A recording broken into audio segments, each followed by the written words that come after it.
Hi everybody, and welcome to another video episode of Bernardotech Tech Blog. Today I'm going to do an in-depth review of this Norco server case here. It's the model number RPC-231. I've built several servers now using this case or models that are very similar to it. And so I wanted to give an in-depth review today to let you know the good and bad points of this server chassis. First, I'll just give you an overview. This is obviously a rack mount case, and it's 2U in height, meaning that it's 3.5 inches. It uses 2 units of rack space. And it's a short depth case, so it's only about 16 inches long, just a bit under that actually. This has 2 5¼ inch bays on the front, and you might be wondering what those are for, because typically you don't need 2 CD-ROMs in a server. Sometimes you don't even need 1, but it's handy if you want to put those hot swap cages in, so you can insert and remove 3.5 inch drives easily. You could put 2 of those in to allow you to insert 2 hard drives, or you can actually get some that use this amount of space but actually have 3 drawers, and so you'd be able to put 3 3.5 inch hard drives in there. Just a quick look inside. On the back you can see that it takes a normal size power supply.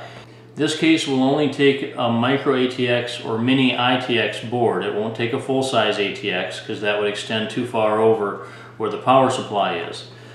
Also notice that the slots here are vertical. Some 2U cases would assume that you're going to use a riser board and would actually put the slots the other way, and that allows for a full-size or full-height slot. These are the shorter slots, and so you have to be sure whatever add-on cards you get have the shorter bracket to be able to use them. Looking at the inside front, we can see that there are 2 internal 3.5 inch drive bays, and underneath that there are 3 fans that create some air movement here. And over here, of course, are the 2 external 5¼ drive bays. The next thing I want to do is give you a list of some of the common complaints with this particular case. And please hear me out, because there's lots of good things about it as well, but we'll start out with the bad. First of all, a common complaint is that there's lots of sharp edges, and as it turns out, there's actually not too many of them. This case and similar models used to have more sharp edges, but now they've rolled a good many of the edges, and so the situation has been improved. There's still edges that are a little bit sharp, but nothing to be too afraid of. I've never had any trouble in all the servers I've built with it. Another little complaint with this case is that this area in front that has the buttons and the lights is more or less just a sticker, and it can actually peel off of here a little bit at the ends. I've had that problem on a few of the cases.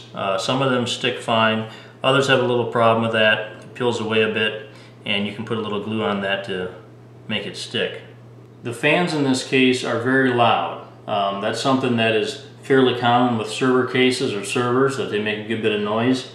But if you're planning on installing this someplace other than a server room, you might have to replace these 3 fans in the front, because they do make quite a bit of noise. Probably my #1 complaint with this case would be that sometimes, depending on what rack you have, you'll find the width of this to be slightly wider than it should be. In other words, when you try to put the screws in, you might have to angle them a little bit in order to get them to go in. So typically what you want to do is use a file or a drill and enlarge these holes a little bit so you can put it on the rack. Now, some racks don't have a problem with it. It comes down to just a millimeter or 2, so some racks accept it fine, others don't. I found that the square hole racks that I use don't cause any trouble at all, but the round hole ones, I can't get that screw in quite straight, and so I have to do some filing to get it done. Now on to some of the good things about the case. First of all, the whole case is pretty sturdy. Even before you put a motherboard in it, you can't flex it a whole lot. And also these ears, or these brackets here, are nice and sturdy. You can put it in a 2-post rack, and you don't have to worry about the back end sagging. Another thing I like about this case is that it uses a standard power supply. You don't have to use anything special here. That comes at a cost, as I mentioned before, because that means you can't put a full-size ATX motherboard in. But that's nice, because I like having extra parts around for a server, because obviously if it goes down, many times it's used for something mission critical and you need to get it back up and running. Also, the fact that it's short depth is nice. It's just a little under 16 inches, and that's great for if you're using it in a 2-post rack. A big plus for me is also the two 5 1/4 inch drive bays here in front, and that's because you can put a 3-bay removable drive tray in there, so you can remove and insert 3.5 inch drives there in a hot swap bay, and that's useful if you have some sort of RAID configuration and don't want to have to tear apart the computer every time that you need to swap a drive. That's pretty much all I can think of for now. If you have any questions about this case, you can post them in the comments. I'll try to respond to them as soon as I can. I do use a good many of cases just like this and many of the Norco cases that are similar to this, so hopefully I can answer any questions you have. And as always, thanks for watching, and I'll see you next time.